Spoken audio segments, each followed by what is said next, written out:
so हामीले अहिलेसम्म material पढ्यौं मेटेरियलमा material price भेरिएन्सेस को दुईटा कम्पोनेन्ट मेटेरियल कस्ट भेरिएन्सेस को दुईटा कम्पोनेन्ट मेटेरियल प्राइस भेरिएन्सेस र मेटेरियल युजेस भेरिएन्स भनेर पढ्यौं है यो हामीले मेटेरियलमा पढ्यौं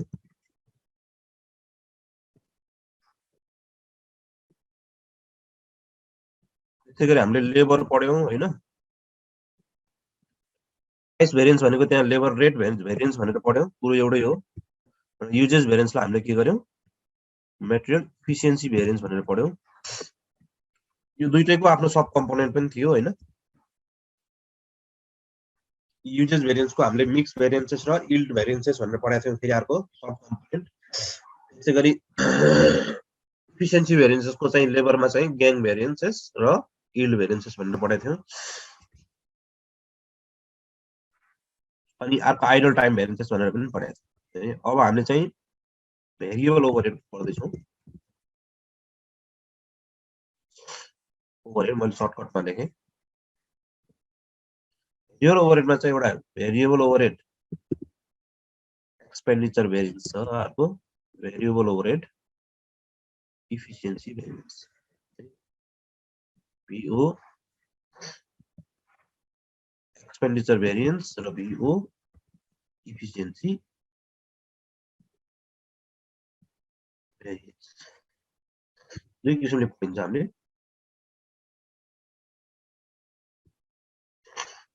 मैले यहाँ किन राखेको भन्दा भेरिएबल ओभरहेड एक्सपेन्डिचर भेरिएन्स भनेको हामीले जसरी प्राइसको निकाल्यौं जसरी रेट निकाल्यौं हैन त्यसैगरी भेरिएबल ओभरहेड एक्सपेन्डिचर नाम मात्रै फरक हो तर यो के हो त एक्सपेन्डिचर भनेपछि प्राइस हामीले तिरेको प्राइस हामीले तिरेको कस्ट हैन जुन एक्सपेन्स गरेका छौं हामीले चाहिँ रेट हो जुन रेटको एक्सपेन्डिचर छ एक्सपेन्डिचर चाहिँ को डिफरेन्स भनेको के हो त रेटको डिफरेन्स हो भने एफिसिएन्सी भन्ने बित्तिकै जसरी हाम्रो मटेरियलमा लेबरमा युजेस लेबरमा एफिसिएन्सी आथ्यो भेरिएबल ओभरहेड पनि एफिसिएन्सी नै भनेर आउँछ र यो ओभरहेड भन्ने आइटम चाहे त्यो भेरिएबल हो या फिक्स होस् प्राय जसो लेबरमा डिपेन्डेन्ट हुन्छ हैन यो किनकि भेरिएबल ओभरहेड त भेरिएबलै भइहाल्यो हैन तर भेरिएबल ओभरहेडको कन्जम्सन आवर भनेको चाहिँ प्राय जसो लेबर आवर जति युज भयो भेरिएबल ओभरहेड पनि त्यति नै आवर युज हुँदाखेरिको कन्जम्सनहरु हाम्रो प्राय जसो आउँछ है अब क्वेशन्सले भनेछ फरक भने त फरक हुन्छ नत्र हामीले एज्युम के गर्नुपर्छ भन्दा भेरिएबल ओभरहेडको आवर चाहिँ जति लेबर आवर युज छ त्यति नै भेरिएबल ओभरहेडको आवर युज हो किनकि हामीलाई त आवर पनि चाहिन्छ भोलि हैन त्यस्तै गरी अर्को फिक्स ओभरहेडको पनि आवर देखाएन भने जति लेबर आवर हो त्यति नै फिक्स ओभरहेडको आवर युटिलाइज भयो भन्ने फिक्स ओभरहेडको लागि पनि आवर युटिलाइजेसन त्यही लेबर आवर प्लान रिजन यस्ता कुराहरु हाम्रो के हुन्छ फिक्स ओभरहेड हुन्छ है त्यस्तो चाहिँ कहिले हुन्छ त भन्दाखेरि ती जम्मै खर्चहरु कहिले हुन्छ भन्दाखेरि प्लान्ट रन कहिले हुन्छ जब मान्छेले काम गर्छ है मान्छेले जति घण्टा काम गर्छ मसिनहरु पनि त्यति घण्टा चलेको हुन्छ सो त्यहाँ that is only fully dependent on labour hour क्वेशन्सले नभन्दा चाहिँ त्यो लेबर आवरमा डिपेन्ड हुन्छ यो कुरा याद राखौं यो कुरा याद राख्यो भने चाहिँ हामीलाई सजिलो चाहिँ हुन्छ अब यहाँ किनकि जस्तै हो हामी भेरिएबलले पढ्दै छौं अहिलेसम्म है अहिलेसम्म हामी भेरिएबलले पढ्दै छौं भेरिएबलले पढ्दाखेरि हाम्रो के भयो भन्दा बजेटेड प्रोडक्सन 1000 नै थियो standard cost per unit 5 hours at the rate of 1050 थियो भेरिएबल ओभरहेडको एक्चुअल प्रोडक्सन 1200 नै छ अनि एक्चुअल कस्ट चाहिँ $59,000 छ है $59,000 भनेको 5700 आवर्सलाई लिएको 5700 आवर्सको लागि 59,000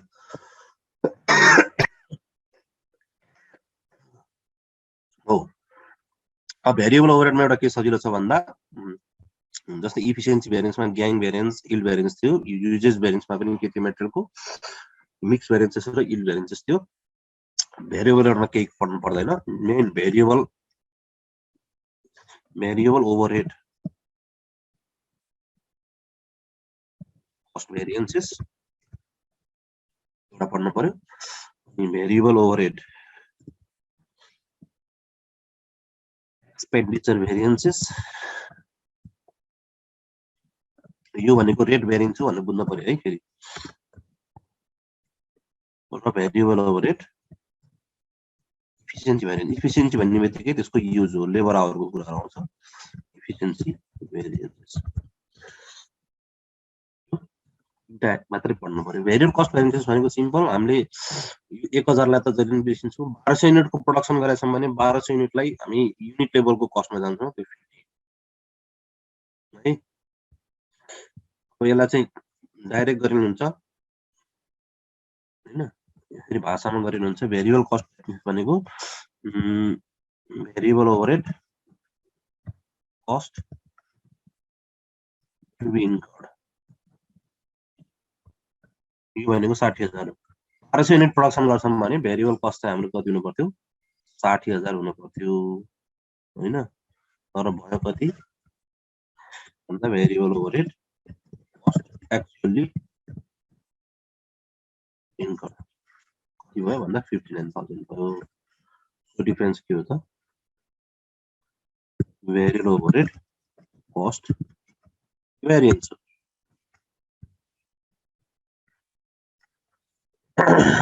60000 कस्ट खर्च हुनु पर्थ्यो एक्चुअली तर 59000 गएको जस्तो favourable variance favourable variance of 1000 टोटलमा 1000 को एक्सपेन्डिचर भेरिएन्स टोटलमा 1000 को भेरिएबल ओभरहेड भेरिएन्स भयो अब यसको कम्पोनेन्ट छुटाउनु पर्यो एउटा इफिसिएन्सीको कारणले गर्दा एउटा रेट हाई भएको भेरिएबल ओभरहेड जति अब आवरली बेसिसमा जति हामीले पर आवर लाग्छ खर्च भनेको थियौँ ठ्याक्कै त्यो रेटमा भएन त्योभन्दा बढी भयो अथवा कम भयो भने त्यसलाई हामीले एक्सपेन्डिचर भेरिएन्स भनेको कस्ट इन्कर्ड पर आवर हो so variable overhead expenditure variance भनेको रेटको कुरा भयो है difference in rate multiplied by actual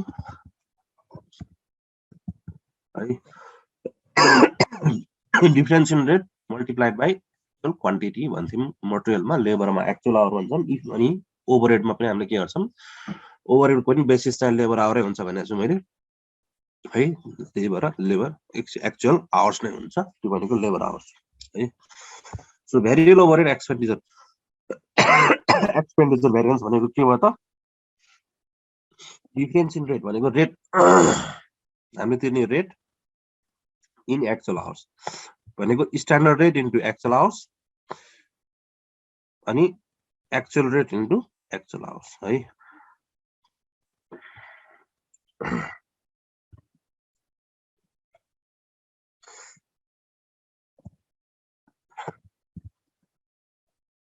standard price for hours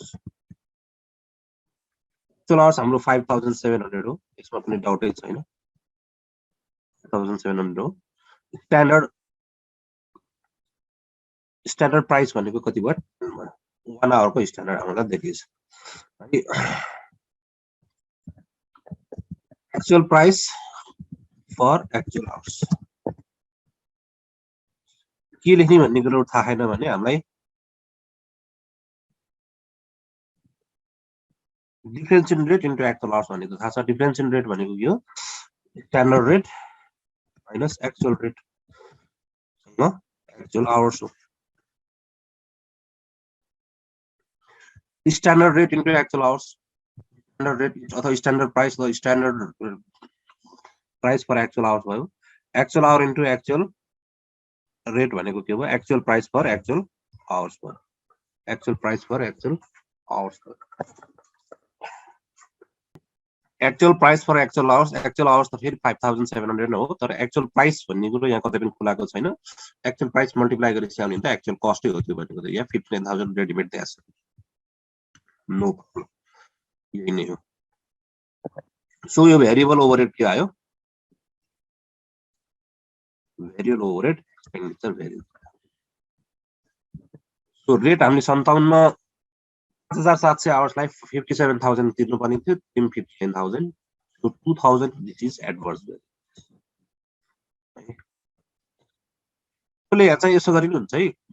negative हुनु जरुरी छैन यो 2000 लेखेर एडभर्स लेखे पनि हुन्छ कुरो एउटै हो र मैले नर्मली नेगेटिभ किन लेखेको भन्दा एडभर्सलाई नेगेटिभले चाहिँ बुझोस् भनेर है पछि हामीले एउटा रिकन्सिलिएसन बनाउनु पर्छ बजेट प्रफिट र एक्चुअल प्रफिटको रिकन्सिलिएसन बनाउनु पर्छ त्यहाँनिर चाहिँ अब अलि सिम्पल टुल्सले रिकन्सिलिएसन स्टेटमेन्ट बनाउनु पर्छ त्यहाँनिर हामीले प्लस र माइनस गरेर राख्यौँ भने एडभर्सलाई माइनस र फेभरेबललाई प्लस गरेर राख्यौँ भने जोड्न सजिलो हुन्छ दुईटा कलममा राख्न पनि सकिन्छ एउटै कलममा प्लस र माइनस गरेर राख्न सकिन्छ कति हेर्नुमा यसरी 2000 हाम्रो के भयो त बढी रेट बढी तिरेको कारणले गर्दाखेरि हाम्रो एक्सपेन्डिचर बढी भयो है सेम लेबर आवरमा 5700 आवर्समा हामीले तिर्नुपर्ने कति थियो तर तिर्यौं बढी अथवा कम भन्दा यहाँ एडभान्स आउनु पर्छ त्यो हामीले बढी तिर्यौं आवरली रेट चाहिँ बढी खर्च भयो हाम्रो भेरिएबल त्यो चाहिँ यहाँबाट पनि थाहा हुन्छ किनकि 59000 खर्च भएको छ 5700 आवर्सलाई 10.35 खर्च भएको छ किनकि हाम्रो स्ट्यान्डर्ड कति हो जम्मा 10 हो त्यो 0.35 ले गर्दाखेरि 5700 युनिटमा 0.35 ले गर्दाखेरि हाम्रो 1000 को एडभान्स पार्को र इफिसिएन्सी भेरिएन्स है variable overhead efficiency variance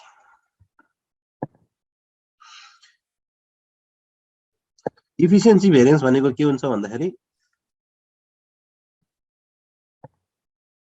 efficiency भन्ने बित्तिकै difference in hours multiplied by standard time जति लाग्न पर्ने थियो त्यो भन्दा बढी लाग्यो कम लाग्यो भन्नु इफिसिएन्सी हो र यो इफिसिएन्सी भनेको युजेज जस्तै हो मटेरियल जति लाग्नु पर्ने थियो त्यो भन्दा बढी लाग्यो कम लाग्यो भने यो युजेज भेरिएन्स हो है यतातिर इफिसिएन्सी भेरिएन्स हो लेबर र भेरिएबल ओभरहेडको केसमा र यो इफिसिएन्सी भेरिएन्स लाई जहिले पनि के हुन्छ यो यतातिरको युजेज इफिसिएन्सी भेरिएन्समा जहिले पनि रेट स्ट्यान्डर्ड लाग्छ भने चाहिँ सो स्ट्यान्डर्ड रेट हो अनि चाहिँ सिम्पल कुरा छ इफिसिएन्सी भेरिएन्समा के लाग्छ भन्दाखेरि डिफरेन्स इन आवर्स भनेको standard hours for actual output त्यो निकाले भयो in terms of so standard hours for actual output हाम्रो 1200 नै हो यसमा स्ट्यान्डर्ड आवर्स युज हुनुपर्ने 10 हो सरी 5 हो कि 1 इन्टुलाई स्ट्यान्डर्ड हाम्रो छ भने चाहिँ हाम्रो के भयो 6000 आवर्स युटिलाइज हुनुपर्ने थियो है 6000 आवर्स युटिलाइज हुनु पर्थ्यो तर actual hours for actual out 1200 युनिट्सलाई 1200 युनिट्सलाई हाम्रो एक्चुअल आवर्स खर्च कति भयो भन्दा 5761 डाइरेक्ट भनेको छ सो यो डिफरेन्स इन आवर्स आइहाल्यो 6000 हुनु पर्ने थियो 5700 भनेपछि यो के भयो त फेभरेबल भयो अब स्ट्यान्डर्ड रेट हाम्रो छँदैछ पर आवर 10 हो क्वेशनले भनेछ सो त्यो के आयो त भेरिएबल ओभरहेड इफिसिएन्सी भेरिएन्स आयो इफिसिएन्ट भयौं कि इनइफिसिएन्ट भयौं भन्दा we are efficient by 100 hours multiplied by 10 in terms of dollar we are efficient by 3000 so total variance के भयो भेरिएन्स हुँदाखेरि 1000 को फेभरेबल भेरिएन्स आउँछ त्यो चाहिँ भेरिएबल ओभरहेड कस्ट भेरिएन्स जुन हामीले पहिले निकालिसकेको छौँ दुईटा जोडेर त्यो आउनु पर्ने हो जुन हामीले 1000 सुरुमा निकालिसकेको छौँ variable overhead cost to be incurred 60000 थियो हैन किनकि 50 को हिसाबले 50 युनिटको हिसाबले 1200 युनिट्सको 60000 हुनुपर्ने थियो खर्च भएको छ 59000 1000 को